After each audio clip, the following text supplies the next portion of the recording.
여러분, 지금 살고 싶은 집에 살고 계신가요? 최근 몇 년간 대한민국의 뜨거운 감자는 부동산이었습니다. 성수동 트리마제 약 40억 원, 한남 더힐 약 100억 원. 듣기만 해도 억소리 나는 가격의 아파트들. 부동산 가격의 고공행진은 도무지 멈출 기미가 보이지 않습니다. 이러한 집은 우리에게 미묘한 감정을 안겨주죠. 마냥 부럽기만 한 건 아닙니다. 언젠가 저런 집에 살아볼 수는 있을까 좌절하게 하는 요소이기도 한데요. 그런데 여기에서 고민이 생깁니다. 과연 비싼 값의 집들은 우리가 살고 싶어하는 집과 같은 의미일까요? 그럼 이상적인 집이란 대체 어떤 모습일까요? 여기 이런 문제에 대한 자신만의 환상적인 대답을 내놓은 작가가 있습니다. 바로 윤덕한 작가인데요. 작가는 자신의 캠퍼스에 각양각색 무수히 많은 집을 그립니다. 이 집들은 서로 끈끈이 연결되어 있죠. 하지만 이 집들은 집의 부동산적 가치와 전혀 관련이 없는데요. 작가는 대체 어떤 그림을 그리는 걸까요? 일단 작가의 그림 속 등장하는 집들은 유년 시절과 관련이 있습니다. 작가는 어린 시절 경상도 마산의 구도심에서 거주했는데요. 집의 층수, 지붕의 색깔, 벽을 쌓은 벽돌의 질감과 형태까지 모양이 제각기 달랐다고 하죠. 뿐만 아닙니다. 작가가 살던 집 근처 곳곳에는 좁은 골목길이 나 있었는데요. 때문에 오며 가며 마주치는 이웃 간의 온정이 참 따뜻했다고 합니다. 이렇듯 작가에게 집이란 것은 온정과 온기를 떠올리게 하는데요. 친구 집에 놀러 갈 때면 친구의 가족 차를 타고 따라가기, 음식을 넉넉히 했다며 한 움큼씩 나눠주는 이웃집, 말하지 않아도 저마다 이웃을 챙기고 보살피는 모습이 참 좋았다고 합니다.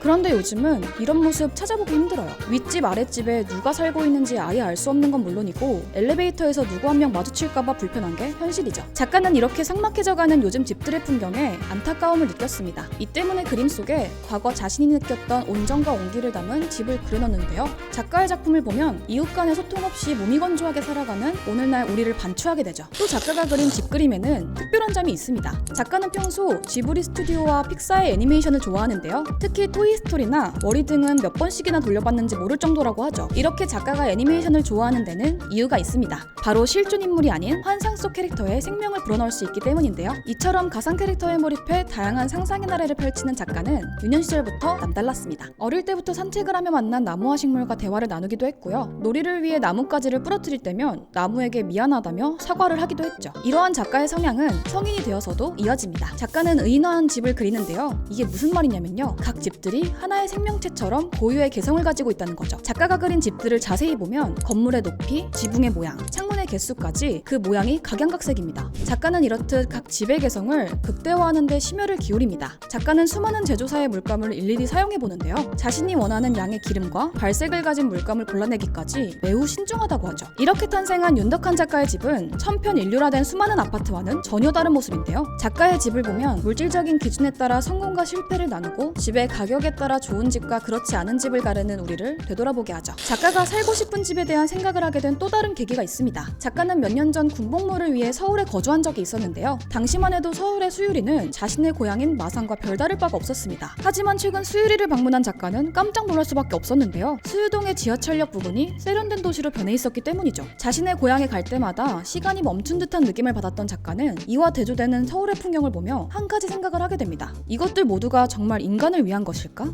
하는 거였죠. 사실 사람은 혼자 살 수 없는 존재인데요. 지금 발전하는 도시 풍경을 들여다보면 사람과의 교류를 단절하고 계속해서 삭막한 풍경을 자아내기 때문이었죠. 작가가 그린 마을 속 집들은 따뜻한 색감으로 그려져 있습니다. 자세히 들여다보면 섬세한 명암 대비가 이루어져 있어 시선을 뗄 수 없는데요. 사실 작가는 우리가 관심 가지지 않아 무심코 지나치는 이웃 사이에 날마다 수많은 사건 사고가 있음을 말하고 싶었습니다. 때문에 이웃이 살고 있는 집에 관심을 가질 수 있도록 그려진 건데요. 이렇게 그려진 집들은 단절되어 살아가는 집이 아닌 이웃의 생활에 관심을 가지고 함께 살아가는 것의 중요성을 알려주죠. 작가는 유년 시절 경험한 따뜻한 집에 대한 기억에서 착안한 그림을 그립니다. 하지만 오늘날 우리에게 집은 부의 가시를 위한 수단이 되었죠. 윤덕한은 이렇게 냉랭해진 오늘날 수많은 집들을 캔버스에 그려넣으며 묻습니다. 우리가 살고 싶어하는 집조차 타인의 욕망에 의해 만들어진 허상이 아닐까요? 사실 우리에게 필요한 집은 따뜻한 이웃이 있는 곳일지도 모릅니다. 지금 널 위한 문화예술의 컬렉팅 프로젝트 사적인 컬렉션에서 오늘 소개해드린 윤덕한 작가의 작품을 만나볼 수 있습니다. 관심 있으신 분들은 홈페이지에 방문해보세요.